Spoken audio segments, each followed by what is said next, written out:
ओम नमो भगवते वासुदेवाय। ओम जय महादेव गुरु की। स्वागत है आप सभी का हमारे चैनल पर। आज के इस वीडियो में हम आपको सुनाएंगे गुरु पूर्णिमा के अवसर पर सुनी जाने वाली गुरु पूर्णिमा की कथा।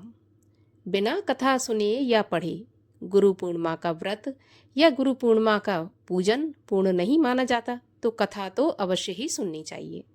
इसके अलावा हमारे चैनल पर आप सभी प्रकार की व्रत कथाएं सुन सकते हैं।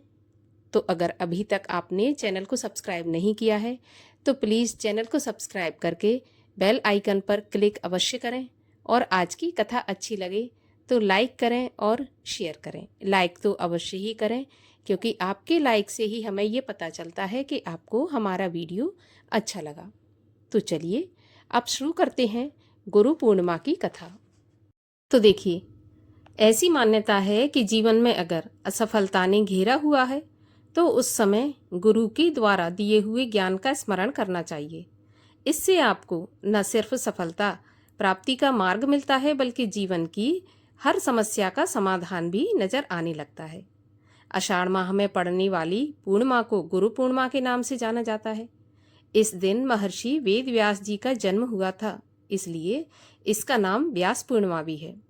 गुरु पूर्णिमा के दिन गुरुओं का सम्मान किया जाता है, उनके प्रति कृतज्ञता व्यक्त की जाती है और गुरु का पूजन करके उनका आशीर्वाद पाया जाता है।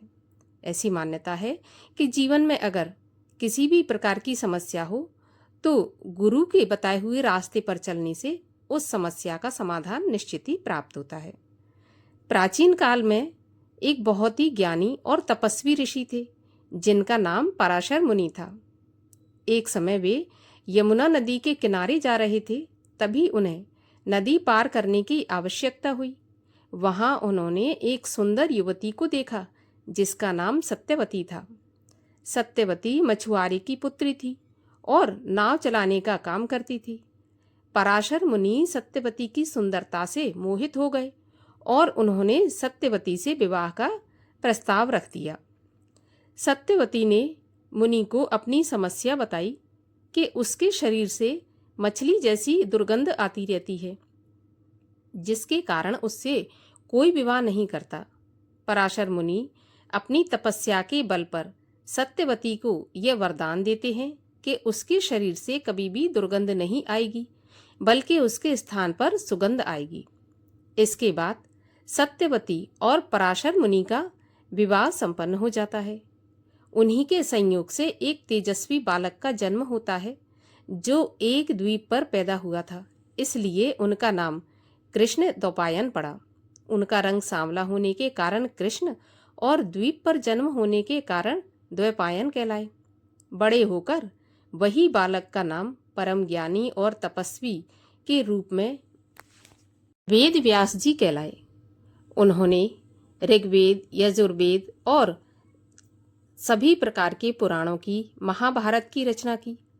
वेद व्यास जी ने केवल वेदों का ही विभाजन नहीं किया, बल्कि उन्होंने कई महाकाव्य, पुराण, ब्रह्म सूत्र, मीमांसा जैसे कई प्रकार के ग्रंथ लिखे हैं।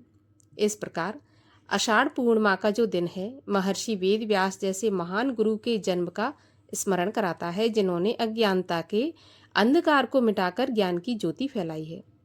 यही कारण है कि यह दिन गुरुओं के प्रति हमारी श्रद्धा और सम्मान व्यक्त करने के लिए गुरु पूर्णिमा के रूप में मनाया जाता है।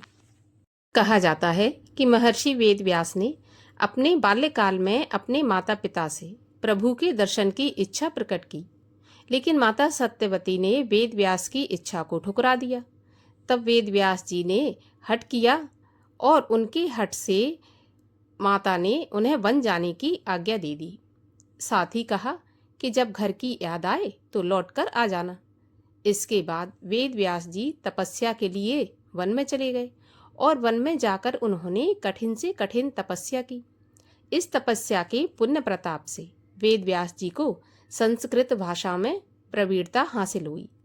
उसके बाद उन्होंने चारों वेदों का विस्तार किया और महाभारत, 18 पुराणों सहित ब्रह्म सूत्र, मीमांसा जैसे ग्रंथों की रचना की।